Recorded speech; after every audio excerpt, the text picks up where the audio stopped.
Hi guys, welcome back to my channel, or if you're new here, welcome.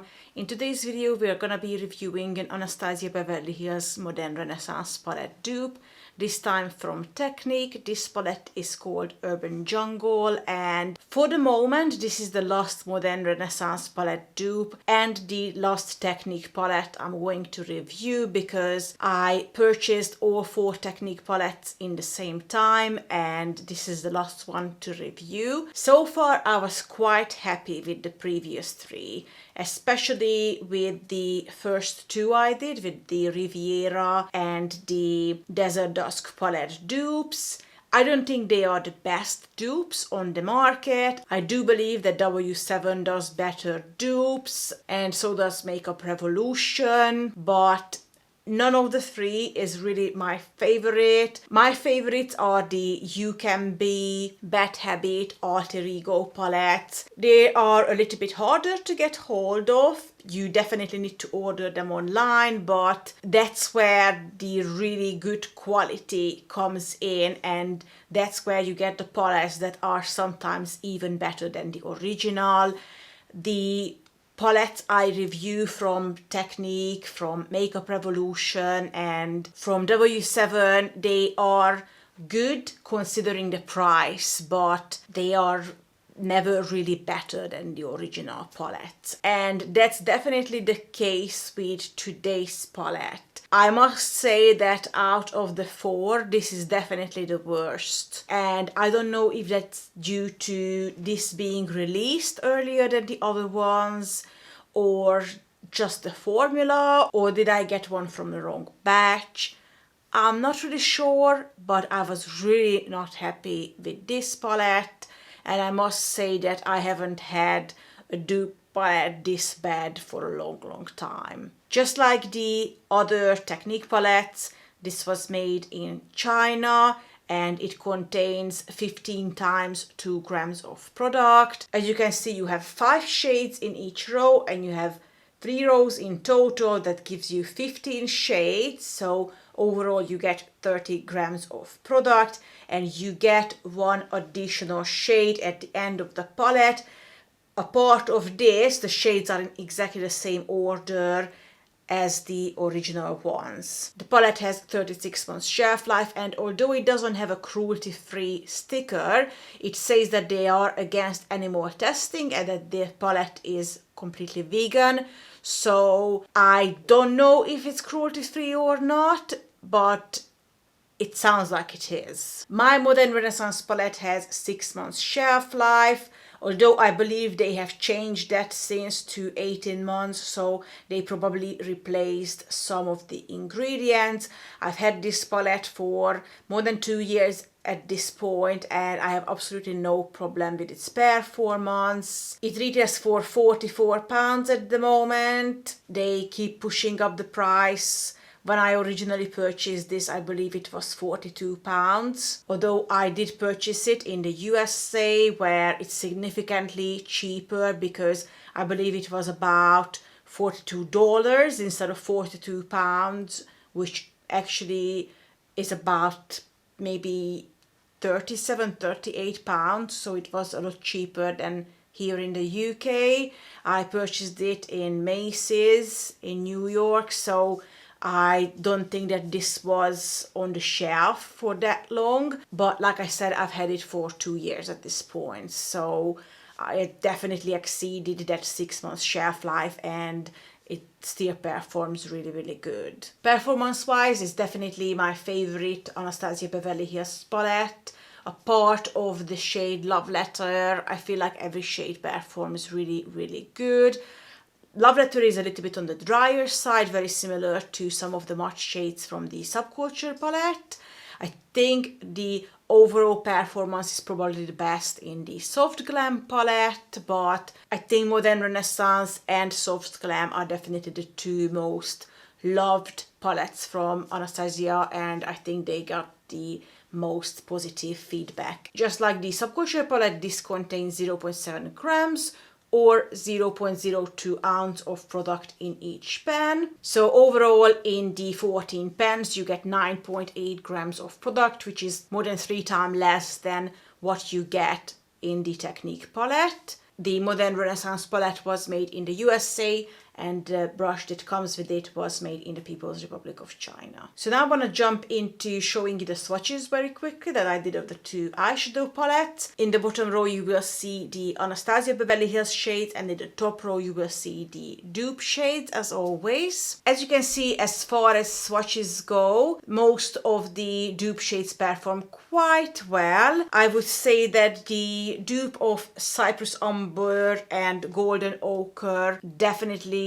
lack the pigmentation that you get in the original palette, and probably also Warm Taupe looks slightly lighter and less pigmented than the original one, but the swatches worked quite well, especially considering how good the Anastasia Beverly Hills palettes normally swatch. Now, today's makeup look turned out similar, but when we get into the video, you will see that the only reason it turned out as good as it did was because I went off camera and I created my half-cut crease using concealer, and because when I was done, I added this quite thick winged eyeliner. Without that, you would have absolutely no contrast on the dupe side, and I will jump right into the video now and show you why I say that. So first, using the Modern Renaissance palette, I went into the shade Burnt Orange and I blended it out on my crease and on my outer V. I repeated this on the Technic side as well. I immediately faced some challenge here because it performed very, very poorly and it blended away as soon as I applied it. Then I went into the shade Love Letter and I tried to add it to my outer V, meaning the outer half of my crease and the outer corner of the eye. Now, when I went into the dupe shade, things turned horribly wrong because this shade in the dupe palette does not work. I only managed to get a hint of the color on my lid. It was very, very disappointing. So then I thought I'm gonna take the shade Antique Bronze and darken up my outer corner using that color because I think it's so subtle and gorgeous on the outer corner, and I tried to replicate this on the Technique side, but again, this shade didn't work. Did not want to grip to my skin. I believe that is because I already had a shade there, and this is a very typical problem with some of these dupe palettes, that once you had one shade gripping to the skin, nothing can build on top of this, and that was definitely the case here. When I was done, I went off camera and I did my half-cut crease, and when I came back, I started darkening up the outer V again with the shade Antique Bronze, and I can definitely say that where I had some concealer, the Technique shade grabbed onto that. So the only reason I have any of the Antique Bronze shade on the Technique side is because it was grabbing to the concealer, but I don't actually have any of that shade on my outer corner. I have it on the outer edge of the concealer, and that's it. Now, when I was done with Antique Bronze, I got some of Tempera and I set the rest of the concealer using this shade. This shade performed okay on the Technique side, although it really is just a light color, so you can't really say if it's pigmented or not. It did set my concealer, it got the job done. Once that was done, I went in with the shade Vermeer, which is the most gorgeous shimmery shade on the world. This is most probably my favorite shimmery shade ever, absolutely beautiful. So I set the ABH side using Vermeer and then the correlating shade on the Technique side. It wasn't as shimmery and gorgeous and creamy as the Anastasia shade, but I think it turned out similar. When this was done, I took the shade Buon Fresco in between Vermeer and Antique teak bronze to create the transition, and I repeated the same thing on the Technic side. It took a bit longer to do on the Technic side. It doesn't look as beautifully blended as the Anastasia side, but it's okay. And when I was done with all this, I went off camera and I finished my makeup, and then I took some of Vermeer and did the same thing on the Technic side as well. So this is how today's makeup turned out. I think you can definitely see on the dupe side that